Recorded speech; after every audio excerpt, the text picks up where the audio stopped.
ओम गंग गणपतये नमः। तो पुनः मैं आज उपस्थित हूँ आप सबके सामने शब्दरूप को लेकर। शब्दरूप है ईकारांत स्त्रीलिंग, दीर्घ ईकारांत स्त्रीलिंग शब्दरूप नदी को लेकर मैं आज उपस्थित हूँ। तो जितने भी ईकारांत स्त्रीलिंग शब्दरूप होंगे वो सभी नदी पर ही चलेंगे। नदी इसलिए मैं लेकर उपस्थित हूँ कि अधिकांश ऐसे विद्यालय हैं जहाँ पर पाठ्यक्रम में नदी शब्दरूप ही उल्लेख है और प्रचलित है। तो आज हम लोग नदी शब्दरूप पढ़ेंगे। विभक्ति को एक साथ पढ़ेंगे, प्रथमा विभक्ति से चतुर्थी एक साथ और पंचमी से षष्ठी एक साथ पढ़ेंगे। और ये भी ध्यान देंगे कि एक वचन को हम पार्ट 1 यानी कि एक वचनम एक साथ पढ़ेंगे, पार्ट 2 द्विवचनम एक साथ पढ़ेंगे और पार्ट 3 बहुवचनम एक साथ पढ़ेंगे। तो अभी सिर्फ हम चर्चा करेंगे मात्र एक वचन पर। आइए प्रारंभ करते हैं। विभक्ति को एक साथ पढ़ेंगे। प्रथमा द्वितीय तृतीय चतुर्थी पंचमी षष्ठी सप्तमी संबोधन। प्रथमा द्वितीय तृतीय चतुर्थी पंचमी षष्ठी सप्तमी संबोधन। एक वचनम भी इसी प्रकार, प्रथमा विभक्ति से चतुर्थी एक साथ और पंचमी से संबोधन एक साथ। नदी नदीम नद्या नद्यै नद्याः नद्याः नद्यां हे नदी। नदी नदीम नद्या नद्यै नद्याः नद्याः नद्यां हे नदी। नदी नदीम नद्या नद्यै नद्याः नद्याः नद्यां हे नदी। अब इसे थोड़ा हम लय से उच्चारण करते हैं। नदी नदी नदीम नद्या नद्यै नद्याः नद्याः नद्यां हे नदी। इकारांत में भवती शब्दरूप में दीर्घ इकारांत, ये भी इसी पे चल रहेगा। भवती भवतीं भवत्याः भवत्यै भवत्याः भवत्याः भवत्यां भवति। नदी नदीं नद्या नद्यै नद्याः नद्याः नद्यां हे नदी। एक वचन हुआ। अब पार्ट 2 द्विवचनम। आगे को चलते हैं।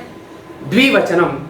द्विवचन में आपको ध्यान देना है कि संस्कृत वाङ्मय में जो भी शब्दरूप हैं, द्विवचनम और बहुवचनम में जो हम प्रथमा विभक्ति में प्रयोग करते हैं यानी कि लिखते हैं, सेम उसी को हम संबोधन में भी प्रयोग करेंगे और लिखेंगे। इस बात को आपको स्मरण होना चाहिए। तो द्विवचन शब्दरूप याद करने की आवश्यकता नहीं होती है। कोई भी शब्दरूप हो, सिर्फ आप इसको एक बार प्रेम से देख लेंगे, स्मरण कर लेंगे, प्रेम से निहार लेंगे तो मस्तिष्क जो है वो स्वीकार कर लेगा।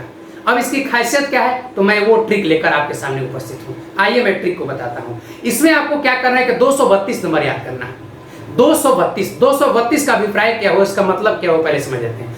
232 पहले आ रहा दो यानी कि प्रथमा विभक्ति और द्वितीय विभक्ति दोनों का स्वरूप एक जैसा होगा। जैसे नद्यौ नद्यौ।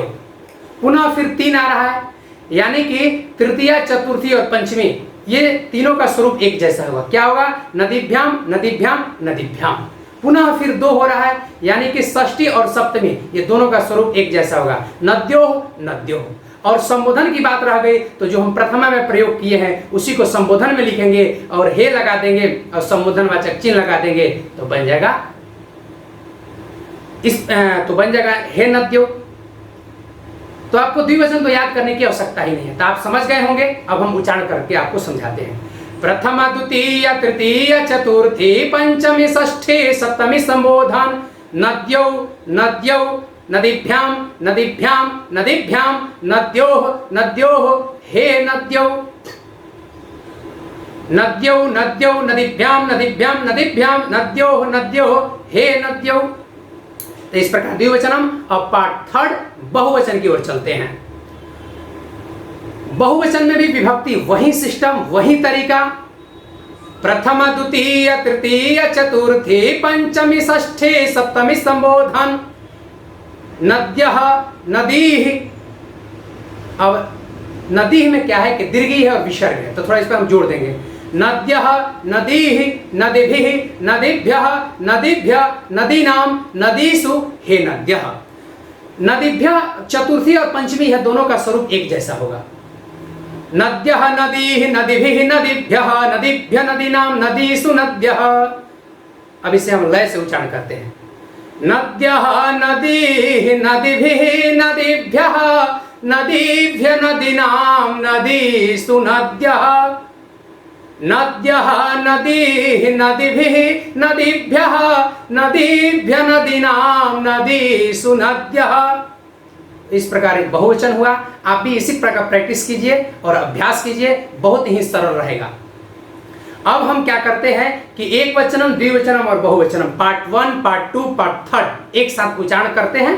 तो आइए प्रारंभ करते हैं एक साथ। नद्यः नदीः नदीभिः नदीभ्यः नदीभ्यः नदीनां नदीषु हे नद्यः नद्यौ नद्यौ नदीभ्यां नदीभ्यां नदीभ्यां नद्योः नद्योः हे नद्यौ नदी नदीं नद्या नद्यै नद्याः नद्याः नद्यां हे नदी नदी नदीं नद्या नद्यै नद्याः नद्याः नद्यां हे नदी भवती भवतीं भवत्या भवत्यै भवत्याः भवत्याः भवत्यां भवति नदी नदीं नद्या नद्यै नद्याः नद्याः नद्यां हे नदी।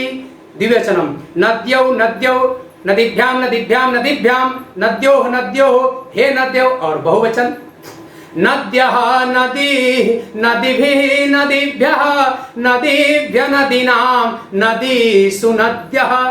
इस प्रकार नदी शब्द रूप दीर्घ इकारांत आप भी अभ्यास करें, प्रैक्टिस करें, उच्चारण करें, निश्चित ही सरल रहेगा। परीक्षा में पूछे गए प्रश्नों को आसानी तरीका से करने में और खोजने में और याद करने में आपको सुविधा होगा। धन्यवाद। अब पुनः मैं उपस्थित होगा किसी दूसरे शब्द रूप को लेकर, लेकिन ध्यान रखेंगे डिस्क्रिप्शन बॉक्स में इसका नोट्स भी है, वहां से भी आप अपने कॉपी में नोटबुक में नोट कर सकते हैं। जय तु संस्कृतम, जय तु भारत।